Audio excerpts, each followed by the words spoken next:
All right, the Washington Commanders just got an unexpected boost. If you're new to the channel, we're Detroit Lions fans, but we have this channel dedicated to teams that just kind of get overlooked by the national media. And the Washington Commanders have been one of those teams for a long time. Now, that's kind of why we started, because the Lions were like that for a long time. No one took it serious. Well, now look at the Commanders. Now look at the Lions. They are in the playoffs, and the Washington Commanders have a player on their team that no one was expecting. We're going to break all that down and look at these playoff matchups, and it's kind of getting interesting. Before we get to that, let me know who gets your game ball for the performance against the Falcons. Huge win into the playoffs. Let me know who gets the game ball, because here's the guy that I think nobody was really expecting, and that's Quan Martin.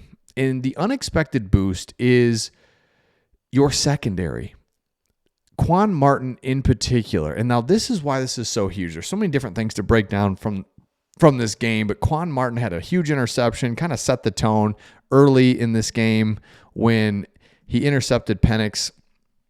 0-0, place just goes crazy. Camera's rattling. It's like, let's go.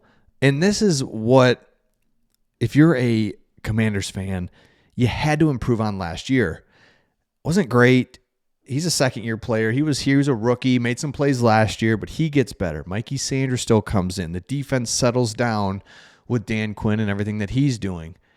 Obviously, we know about the offense, your new quarterback. Like that's all great, but I think the defense, the secondary, once that settled in, and you just kind of started, I always feel like it's easier to play complementary football when the defense plays well versus the offense. Because the offense, man, you can start scoring back, forth. But when the defense plays well, then it's like, oh, sweet. Offense kind of comes back out. Offense has more confidence. Offense knows that, hey, we'll get picked up here. So the defense keeps you in games, and I think that's what's huge about it. Other standouts from the game, by the way. I mean, so Zach Ertz. Like when you got Zach Ertz, because the Lions actually had Zach Ertz for a second, I think last year or 2 years ago. And then he goes and he was, he got, we got him at the end of the season, and then he signs with you guys, and it's like, Zach Ertz, isn't he like 35? You just kind of like, man, that's a good pickup, or is it? I don't know. The dude just makes plays. He makes plays when you need him. So Zach Ertz, that was unexpected. I mean, again, Jayden Daniels gets the headlines, and he should, but there's other guys that's like, I didn't see that coming. Zach Ertz. We talked about Quan Martin stepping up. Dante Fowler Jr. We're like, you know what? That dude's good. And so you just start kind of figuring out things about this team. And it's like, this isn't fluky. The future's bright. There's players on this team. Another guy that I think we got to just be like, another unexpected boost that you really weren't ready for is Chris Rodriguez.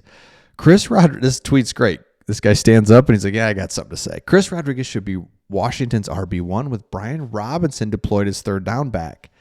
If you look at the numbers, Brian Robinson's numbers still kind of, if you just didn't know and if you didn't watch any of the games, just look, I don't see anything crazy.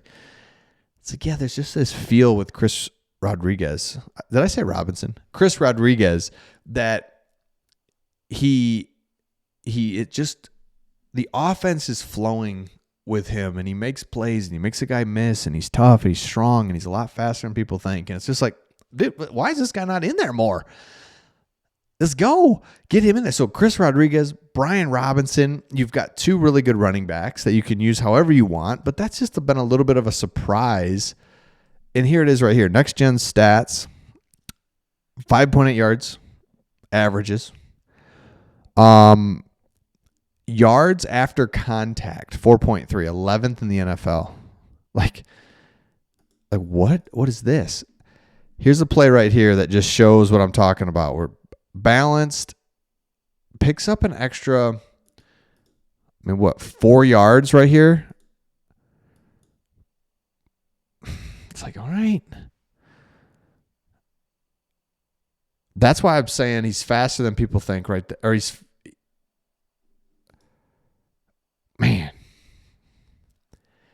stronger. He's a little bit bigger than he looks. He's patient, finds the hole, strong. I don't know. I'm just watching these thinking, you know what?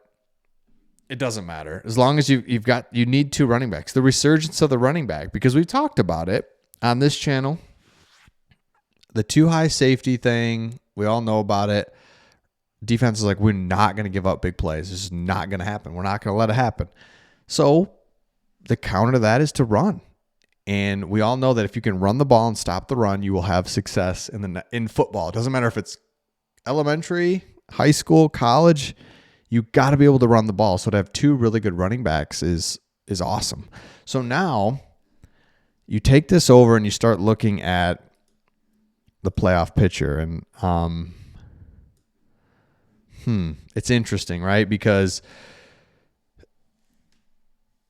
you look at these teams, and this is what's going to be really interesting about the playoffs, both in the AFC and the NFC. I mean, first of all, just look at the AFC, and just to prove my point, there's a lot of, for the first time in a long time that I can remember, there's a lot of bad teams in the NFL. Look at the AFC: Patriots, Titans, Browns, Jags, Raiders, Jets. I mean, that's 6 really bad teams. And then, so 6 on the AFC, and then the NFC, I don't think they have as many bad teams. 1, 2, 3, 4 teams. Niners, I'm not really ready to count them as bad just yet, but as like horrible. But 4 really bad teams. So the reason I bring this up is because once the playoffs start, it's like, what do we really have? Because you look at a team like the Packers. They were 0-2 versus the Lions, 0-2 versus the Vikings. It's like, dude, are you guys good? Or, did you beat up on the Saints, twice on the Bears, Panthers? You know what I mean? So it's like Niners. It's hard to know. So once the playoffs start, I think this is a good thing for the Commanders, because it's like, I don't know what the Rams are. I want to say they're good. They're 10-6, right? So if you're a playoff team, you're good. But my whole point, I say all this to say, the Commanders are in a great spot. Look at them versus the Vikings. It's like, okay, I don't hate that matchup. I don't hate the matchup against the Eagles, the Rams, the Lions, the Packers. Like anyone that's going to be in the playoffs, the Commanders can make it happen. So you got to be excited if you're a Commanders fan. I know you are, but it's cool to see that Lions, Commanders are in. And here's why I know that bad teams are really bad this year, is because the Commanders used to be a bad team. The Lions used to be a bad team. And we weren't getting blown out. We weren't, it was like dog fights to the end. And we as Lions, Commanders would find a way to lose, It's like, we're a bad team. These teams are just getting killed. So the NFL playoffs are going to be wild. So let me know your thoughts in the comments. Who gets your game ball? And we'll see all of you on the next one.